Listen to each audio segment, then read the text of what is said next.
Voyez, c'est un coup réussi par Guy Marius Sagna qui a réussi son coup, qui est allé jusqu'au gris du palais présidentiel. Il l'a réussi, c'est une tactique qu'il a développée. C'est une tactique qu'il a développée malgré les barricades.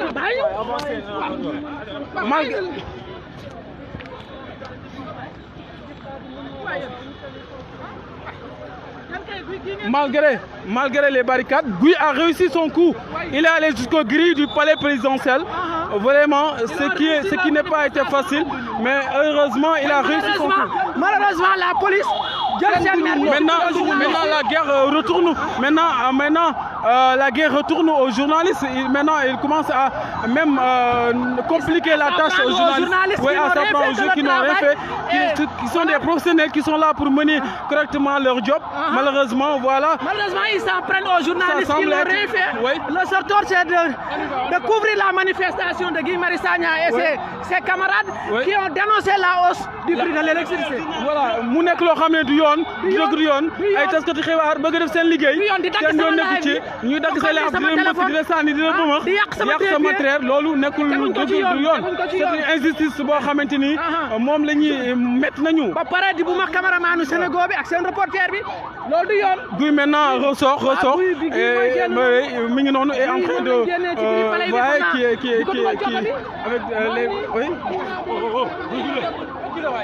nous sommes des professionnels, nous faisons nos jobs, s'il vous plaît, on va vous respecter, très bien, mais dans le calme et également et dans le respect. Voilà l'ambiance qui règne ici, l'ambiance qui règne. Oui, ce sont des journalistes qui sont aujourd'hui menacés, oui, qui sont poussés. Oui, voilà, ce sont des professionnels qui font le job. Voilà, vous devez vous adresser à ces manifestants qui ont réussi leur coup, qui sont allés jusqu'au gris du palais présidentiel, ce qui n'a pas été facile. Ils ont développé une nouvelle tactique de jeu qui n'a pas été facile. Voilà, Guy a réussi son coup. Guy est allé jusqu'au gris du palais présidentiel, ce qui n'a pas été facile. Muy Guy dem na ba ci gris bi lim bëggoon am na ko malgré les barricades yi ñu opéré au niveau de la place de la Nation. Il a réussi maintenant à donc aller jusqu'au gris du palais présidentiel avec ses camarades pour dénoncer donc l'augmentation des tarifs de l'électricité. Donc cette mesure prise par donc les autorités en charge de ce secteur. Voilà ce qu'ils dénoncent aujourd'hui. Depuis 2 jours, ils sont dans les rues pour dire non. Il est trop cher cette augmentation-là qui va donc répercuter sur le quotidien des Sénégalais. C'est ça qu'ils dénoncent aujourd'hui. Malgré ce travail formidable qui est en train d'être fait par les journalistes, maintenant ils s'en prennent aux journalistes. Guy Marius Sagna et ses camarades, ce n'est pas la faute aux journalistes. Oui. Ils ne devraient pas s'en prendre aux journalistes qui n'ont rien fait que d'immortaliser le moment. Voilà, cela montre tout simplement que donc, ce sont des gens dévoués, engagés, qui veulent donc combattre l'injustice dans ce pays. Voilà ce qu'ils dénoncent aujourd'hui. Maintenant, ils commencent à lancer des lacrymogènes. Vous voyez, donc, vous voyez, ça c'est...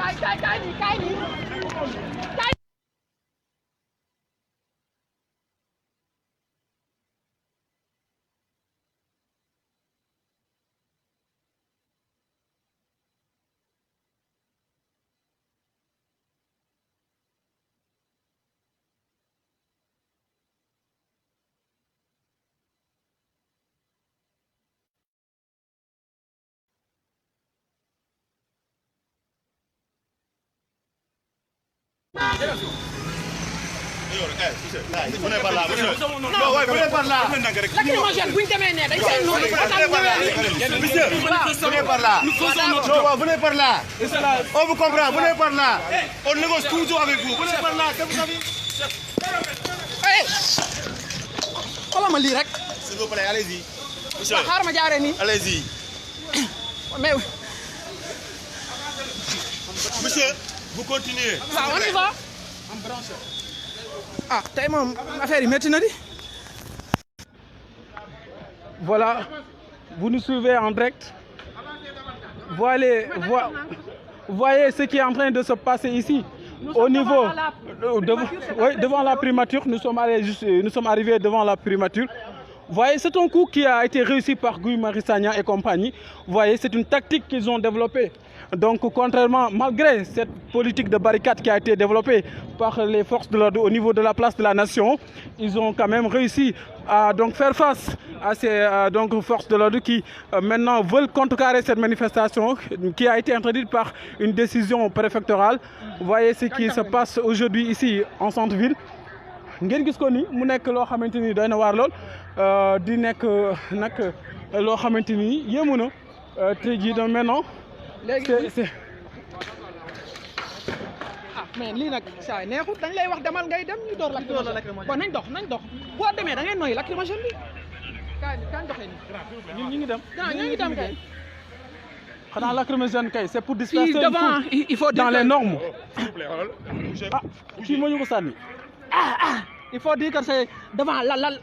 l'APIX. Oui, c'est devant le siège de l'APIX. Vous voyez. Même la circulation est bloquée actuellement. Personne ne circule. Les véhicules ne circulent plus. Voilà. Ce sont des professionnels qui font correctement leur job. Malheureusement, qui sont aujourd'hui menacés. Il n'y a que des journalistes qui sont là et sont attaqués par ces forces de l'ordre, malheureusement. Ils leur empêchent de faire leur job convenablement. C'est pas lié que le fait que nous sommes là. En plus, ils ne savent pas que ce qu'ils font là, c'est juste donner plus d'informations donc au peuple sénégalais. C'est juste donc donner, c'est appuyer. Ne sont plus là. C'est juste leur donner raison. daw bu daw laa def. lu tax nga daw. waaw yow dama gis chemise bi di ñëw de ma sey. waaw d'accord moom yow ban classe ngay def. Chose promise, chose faite. Donc ça a été une promesse. Ils avaient dit qu'ils allaient marcher, même s'il s'agit de deux ou une personne. Ils disent qu'ils allaient marcher jusqu'au grille du palais présidentiel. Maintenant, vous voyez, c'est ça malheureusement ce qui est en de se passer ici. li xew fii nag doy na waar buur doy na waar ñoo ngi jéem a dem boulevard de la buur ñu ngi delluwaat foofu ñu nit ñàkk nañ jom waaye nañ dem rek liggéey kat day ñàkk jom non foog ñu informer aussi population bi ñun notre rôle c'est d'informer gars yi xaw nañoo yàq sa portable bi léegi yàq sa live bi sama live bi waaye gëree nga sama live bu njëkk bi policier bi dafa ñëw foqarti sama téléphone bi waaw ba ma man dama jógeel fii teguñ ko fenn nag teguñ ko fenn c'est vrai que peut-être bu ñu nekkee situation yi duñ xam ñan ñooy manifestant ak ñan ñoo nekkul manifestant mais aussi bu ñu gisee kuy filmer di jël micro balaa nga koy bëmax di nangu portable am di ko dóor ne ko ani sa carte ba pare. waaw wala moo gën nga identifier manifestant. identification moo ci am solo parce que ce sont des professionnels qui font leur job correctement. te boo xoolee sax tey nu ñu solo day leer na ñii soluñ manifestant. waaw même bu yaakaaree ne. mën na am des intrus sama laaj bu rafet. sama koppati bu rafet màggal ajuma ju sell ji. dëgg yàlla nga ñëw ba max ko nangu téléphone am ba max ko. Maintenant, voyez, oui, c'est la circulation qui est bloquée actuellement. Mais nous sommes en face du palais présidentiel, à quelques encablures donc, du local du palais présidentiel. Maintenant, il s'agit également des forces de l'ordre qui sont là-bas, qui sont sur place, qui barricadent maintenant ce lieu qui commence à waaw ñu tënk rek ñu tënk ne ñi ngi ci buntu palais bi soleetuñ ko fii nag ñoom Guy Marius Sagna ñoom voilà mi ngi noonu caméraman bu xarañ bi Guy Marius Sagna ak i ñoñom ñoom ñoo wàcc nag ne déet bu mu fi dalee yokku courant bi askan bi mënuñ koo dékku ndax li nekk seen jiba rek motewu ko sonn nañu amuñ xaalis dëkk bi metti na ñu ne nag loolu ñoom dañuy jug taxaw xeex ko loolu moo waral nag ñoom ñu ñëw ne dañuy dox ba ci buntu palais présidentiel mu nekk lu ñu réussir même bu dee benn ñaar ñett réussir nañ ko nga gis ba buntu palais bi ba guy dugg si biir palais sax bañ jàpp ko ba téye gris bi li mu bëggoon def na ko ñun nag la ñu mujj wujjee xeex bi tourné ko si ñun ñuy journalistes yi di ñu yàq suñu matériel di ñu mbëkk ak di ñu def lu nekk waaye dafa mel ne mbir yi jeex na lii mooy li ñu leen tënkaloon fii ginnaaw bi nga xam ne préfet tere woon na bi lem manifestation ñu fees dell place de la nation ak seen i jumtuwaay waaye terewul ñoom am nañ xel def seen méthode ñëw fii ci palais ak quelques membres donte jàpp nañ leen jamono ji xamaguñ nag fu ñu leen yóbbu mais boo jëmul central lay doon ñu fàttali ne bi ñu ko jàppee dañ ko dugal ci biir poste palais bi poste président de la république dañ ko dugal ñam na ca ëttu palais waaw moom jot nañ ko dugal ci biir palais ak ci biir fii su nga xamante fa la gendarme yi nga xamante solo ñu tëni fa la ñuy monter fa lañ ko dugal ndax dafa ñëw fekk garde rouge xam ne nii mbaxana mu wadd na garde rouge loolu xam naa waaw gis naa parce que nag dañ leen a bett niñ leen bettee xam naa ni ñuy kii te nag giin macha allah nekkul ku ndaw ndax biñ ñëwee ba toll intendant la bi ñuy waaj jub primature secrétaire du gouvernement la gaay bëggoon tey mënuñ ko téye nag daa mel tolut ni man nag guy tolut ni man après ci la mujjee fippu ñëw ba nga xamante ni mooy buntu palais ñu jàpp ko fa biñ ko fa jàppee ñu biñ ko fa jàppee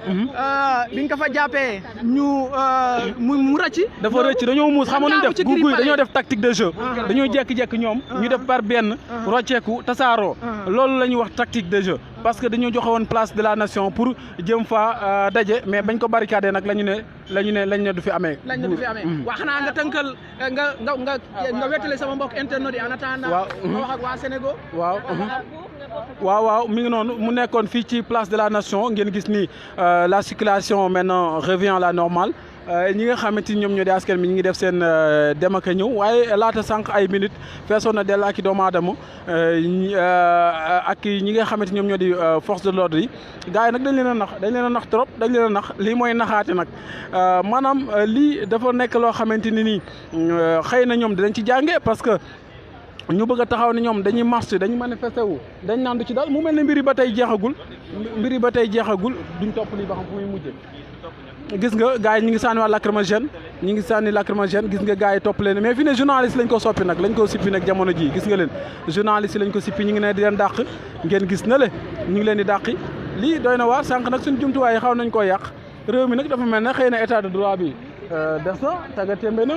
ñenn caméraman yi yàq nañ seen i jumtuwaay ñi mbëkk nañ leen sonal nañ leen door nañ leen lacrymogène yi sànni nañ ko alors que lacrymogène sax lii loolu lacrymogène du nekk ne dañ ko war a rek sànni doomu aadama c'est pour tasaare mbooloo la ci kaw ci ñi am xam-xam ci wàllum experts yi nga xam ne am nañ ci xam-xam mooy lacrymogène buñ ko sànni doomu aadama dañ koy sànni ci kaw pour disperser une foule malheureusement méthode bi ñu ko utilisé nii nag baaxul gars yi ñu ngi leen toppiwaat nii di xool ba xam gars yi ana naka la ñuy mujjee waaw nous nous acheminons vers également donc au niveau du cathédrale pour voir ce qui va se passer là-bas parce que nous avons tout à l'heure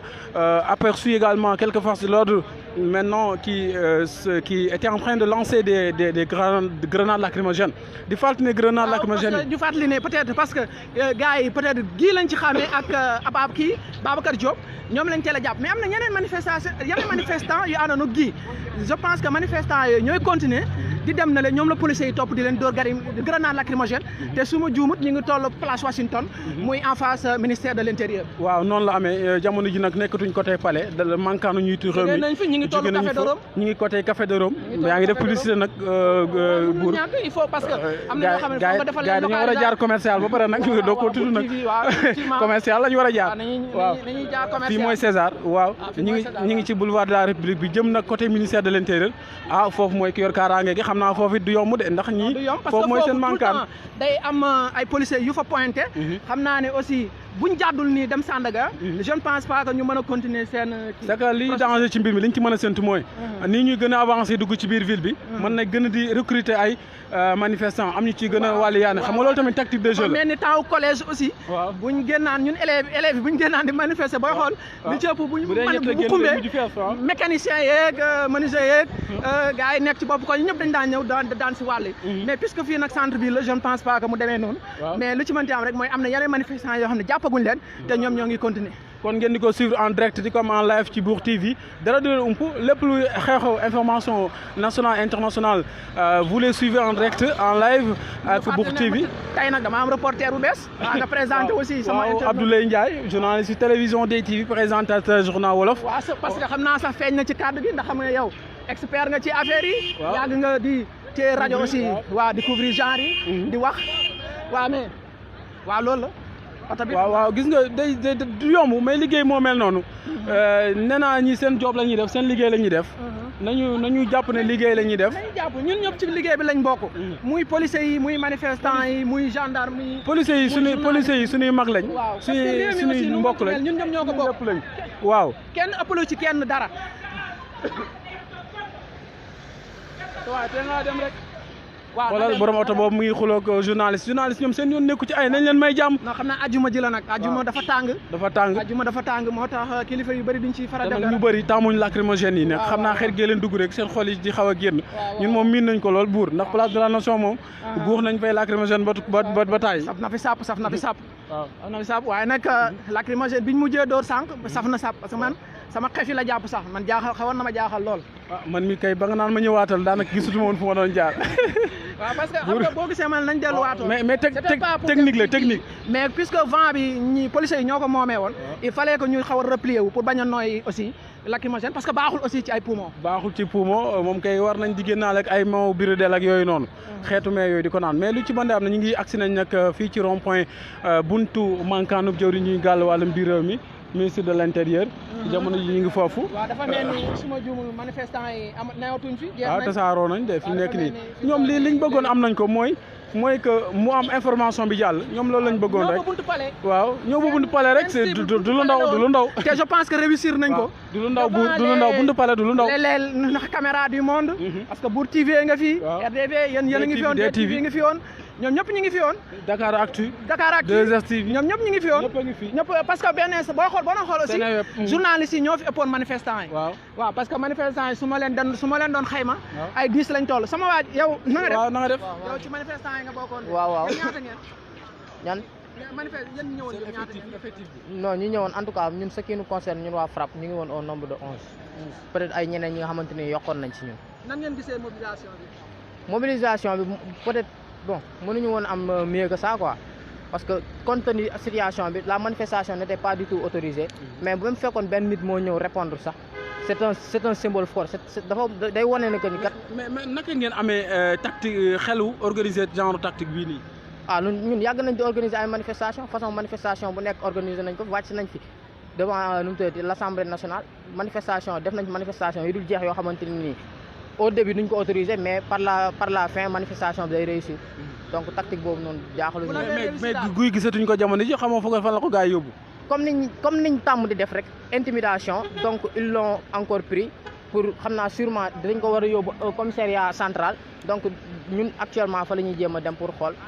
sûrement foofu la bien sûr c'était le plus important parce que objectif moo nekkoon ñëw biir palais donc ñëw buntu palais moo nekkoon objectif bi donc ñëw nañ buntu palais te gis nañ sax Guy Marius Sagna dugg na ba ci biir palais bi n'est-ce pas donc sa propre volonté bëggoon nañ ñoo téye depuis le début mais il ne pouvait pas parce que mobilisation moo tax. lan la ñu mën a jàpp ci prochaine étape bi bu dee yow comme ci ñoom nga bokk am nga ci information. prochaine étape bi ce n'est rien d'autre que continuer combat bi ba nga xamante ni nii énième forfaiture bi nguur état du Sénégal bëgg a def ci électricité bi nga xam da ko bëgg a yokk dañ koy wax di ñett du fi am fii ba keroog nag lu si mënti am rek mais en tout cas ça ne passera pas. lu tax ñu ne leen place de la nation ba buntu RTS ngeen ne du fi dal lu tax ngeen taamu ba ñëw ba ci buntu palais de la République. parce que dañoo jàpp ni revendication yi bëri na au Sénégal revendication yi bëri na mais dañ koy simplal dañ naan dañoo nekk si démocratie. préfet da lay autoriser manifestation bi nga dem place de l'Obélisque ka RTS nga wax soo paree après mu jàll mais cette fois-ci nag dañoo ne c'est une question boo xamante ni c'est extrêmement sérieux te dafa nekk décision bi dafa jógee ci kaw donc moo tax nag ñu daal di jël décision Abass Tall waaw. jërëjëf mu nekkoon un des membres donc un parmi les manifestants bu doon wax ak ñun. jamono ji si fii nga xam ne moom moo di buntu ministère de l'intérieur buur mu mel ne xam naa affaire yi de xam naa bu jeexuti de sori wu ko de jeex na xam naa man damay cerveau yi jàpp nañ leen waaw moo doon Guy Marius Sagna waaw Babacar Diop JDS waaw jàpp nañ leen finalement xam naa dañuy mujjee décroché xam naa damay mujjee tàggoo rek waaw incha allah nga wuti meew naan ko waaw baax na ci meew mi waaw te di la masaw aussi xam naa li yow tamit nag li la ko yóbbee mooy bëgg a jàppale Bour TV ci liggéey bi Bour TV rek xam nga joxe information askan bi ñu bëri yëguñ dara il faut ñu informer leen loolu la rek waaw incha allah waa kay kon jërë ngeen jëf jërë ngeen jëf kon yéen ñi nga xam ne yéen a doon seetaan Mbour TV ànd ceeg sama reporter bi ni ngeen ko gisee ci première image yi xaw ma ndax parce que bi policier nangoo sama téléphone ba ma live bi dafa coupé woon léegi su nekkee ne su supprimé wul rek en principe war naa nekk ci sama page bi naa ko jéem a xoolaat mais li ci mënti am aussi Chérif ñu jox la kàddu gi. non nañ bàyyi ba ci ñu bàyyi ba si kanam waa ñoom phrase waa ñooy noonu pour auto police ngi noonu ñoom it décroché guñ. waaw mais boo leen moytuwul journaliste yi dinañ dem seen yoon. waaw mais mën nañ leen contacter. bu leen daw taxaw leen taxaw leen. da ngaa tardé de. waaw léegi fii ba tey journaliste yi ñoo fi ne policier bi ñëw na wàcc na ñu xool fan lay mujjee ak ñun parce que ñoo ngi jokkoo ndax dañu fiy jëlee journaliste yi waaw.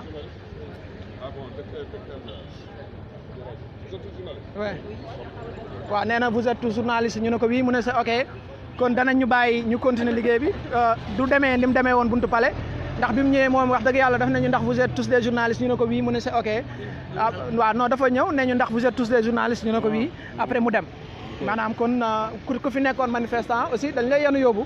waaw fii ñi li wóor mooy ñi fi nekk ñëpp journaliste lañu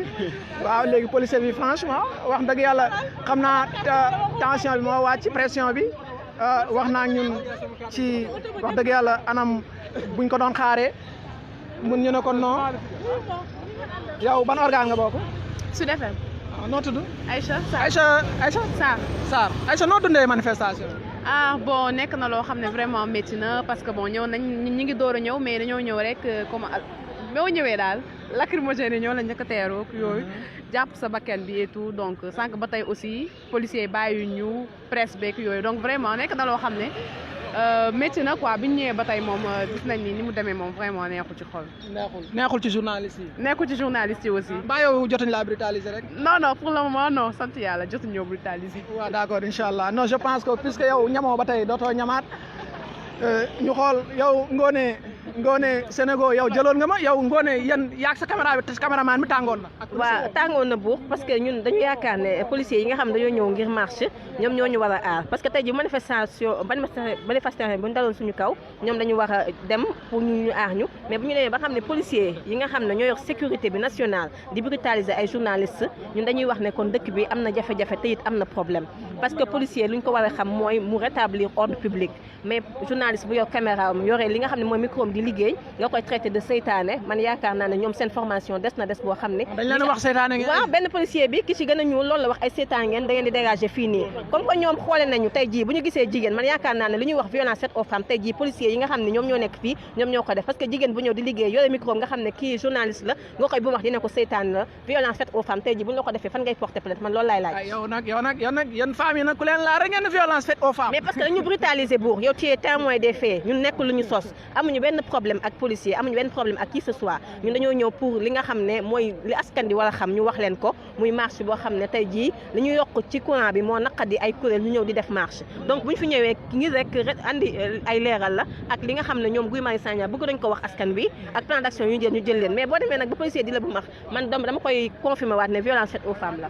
nee na violence faite aux femmes waaw mais Seydina sa yaram tey dafa tàng de waaw Seydina tey sa yaram dafa tàng d'accord